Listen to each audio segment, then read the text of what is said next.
ما هو زين. والله ريزو ما هو زين. قلت لك اني عندي طفل زاد مولود، عندي طفل زاد مولود جديد. الو الو.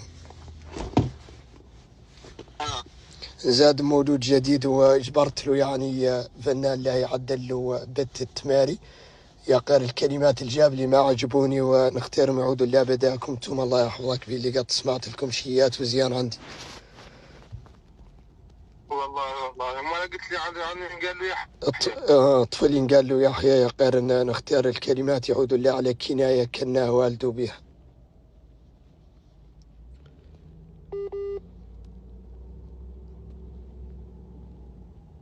الو. قالوا الناس الكبار اسمح لي يا اخوي زو ما هو عاطي. اي والله يا ريت ما هو زين، انا عايز اخذ قشطه شوي. والله الطفل قلت لك انه ينقال له يحيى يا قارن دور هذا يعود بكنايته، دور الكلمات يعود بكناية كناه والده بها. والله كنايته شنو؟ والده كناه. اي والله يقول هذه والده كناه غزنبز.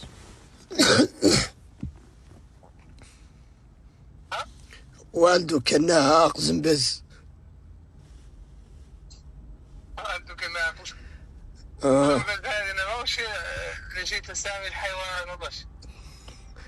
ماني زاد مواسين وسامي الحيوان الا يسمح لي حق والدي بيتحاني وبهذه الامور. ما قد اجبار التركه كنا هذه الكنايه وتو.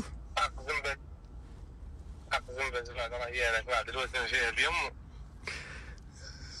ذاك انا اللي قلته يا خير مولي نعرف منكم تبارك الله.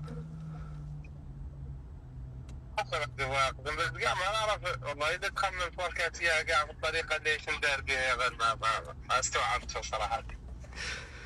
هو لابد له مدرسين دار له. لا بد أن من كنايته حال.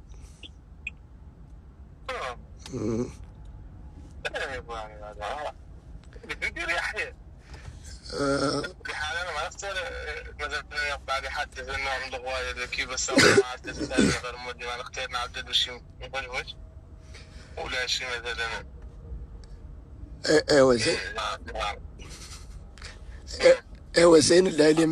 الى ما تتيسر اغزن بز نقبلوا له يحيى وتو ما انا قاع قايلنا الى قلنا اغزن بز مطروحه وديهن. ما انا قاع قايلنا الى خلينا ذيك اغزن بز وقلنا اغزن بز وحدها يعود ذاك ايهن. اغزن بز وحدها اغزن بز وتو. انا قاع هذا الاشكاليه عندي اشكاليه اغزن بز. هو زين هو الاشكاليه